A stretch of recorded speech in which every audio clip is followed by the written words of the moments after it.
Okey, ramai yang confused dan tertanya-tanya pasal ujian kelayakan calon guru atau UKCG ni. Adakah ia macam peperiksaan SPM atau ujian kat universiti?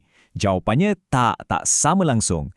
Jadi, jom kita bedah siasat dan bongkar rahsia sistem pemarkahan dia supaya anda faham apa sebenarnya yang dinilai. Baiklah, benda pertama yang kita kena faham betul-betul. Kalau anda anggap UKCG ni macam peperiksaan biasa, yang lain boleh kata anda dah start dengan langkah yang salah. Lupakan terus pasal nak hafal jawapan atau kejar 100%. Ujian ni, dia ukur benda lain. Inilah salah faham yang paling besar sekali. UKCG ni bukan pasal nak dapat grade A, B atau C. Jadi, buang terus dari kepala tu, pasal skor macam dalam exam biasa. Persoalan ni sekarang, kalau bukan markah, habis tu sistem ni kira apa sebenarnya? Dan inilah soalan cepu mas yang akan kita rungkai sama-sama sekarang. Okey, jom kita masuk ke isi paling penting. Penilaian UKCG ni bukan pasal jawapan anda tu betul ke salah. Tak, ia dinilai berdasarkan satu benda yang kita panggil skor kesesuaian atau dalam bahasa Inggeris fit score. Jadi, apa benda skor kesesuaian ni? Senang je ceritanya. Skor ni bukan nak ukur awak ni pandai ke tak, tapi ia nak ukur sejauh mana jawapan-jawapan awak tu sepadan dengan profil seorang guru yang ideal yang Kementerian Pendidikan tengah cari. Cara paling senang nak faham, cuba bayangkan macam main puzzle. Ada satu kepingan puzzle yang hilang, kan? Kepingan yang hilang itulah model guru ideal yang KPM cari. Jadi tugas anda ialah pastikan semua jawapan anda bila digabungkan ia membentuk satu kepingan yang klik ngam-ngam masuk dalam ruang kosong tu. Okey, ini dia bahagian yang anda semua tunggu-tunggu. Sebenarnya, ada 4 rahsia utama dalam sistem pemarkahan UKCG ni. Kalau anda faham 4 benda ni, insya-Allah anda akan faham keseluruhan ujian ni. Jadi, apa 4 rahsia tu?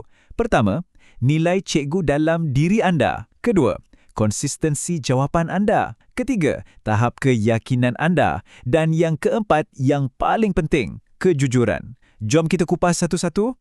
Okey, rahsia nombor 1, nilai cikgu. Sistem ni bukan nak uji pengetahuan awak. Dia tengah scan hati dan budi pekerti awak.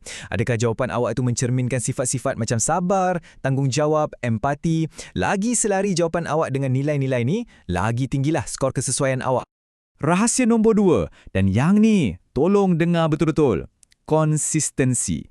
Jangan bagi sistem tu pening. Maksudnya, kalau kat soalan awal awak kata awak seorang yang sangat penyabar, pastikanlah jawapan-jawapan lain pun selari dengan sifat tu. Kalau jawapan awak bercanggah, kejap kata penyabar, kejap lagi kata cepat naik angin, skor awak boleh jatuh menjunam. Dan inilah trik ujian ni. Anda akan perasan ada soalan yang nampak macam lain tapi sebenarnya dia uji benda yang sama aja.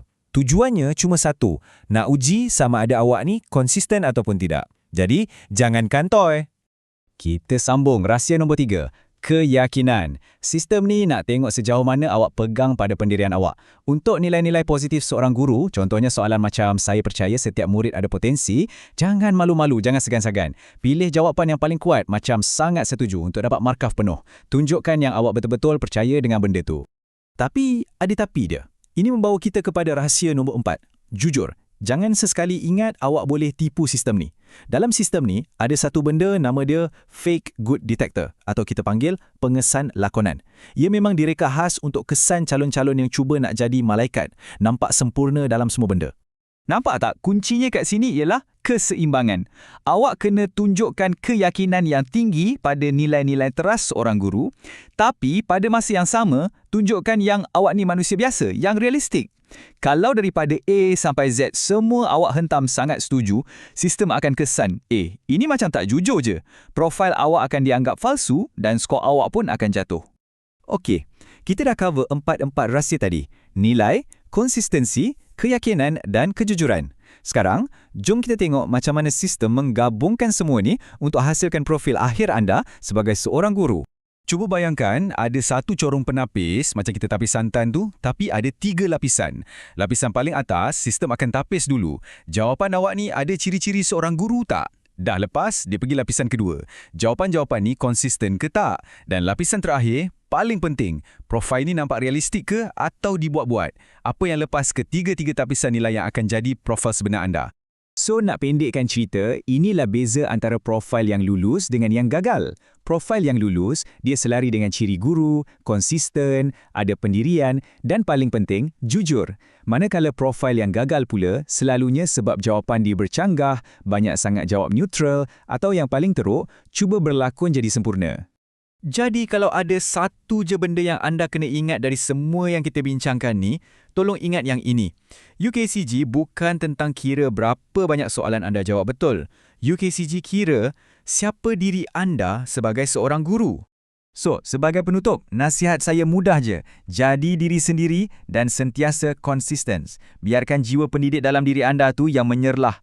Selamat berjaya para bakal guru. Dan tanyalah diri anda, awak bukan je nak lulus ujian ni kan? Awak nak jadi guru yang macam mana sebenarnya?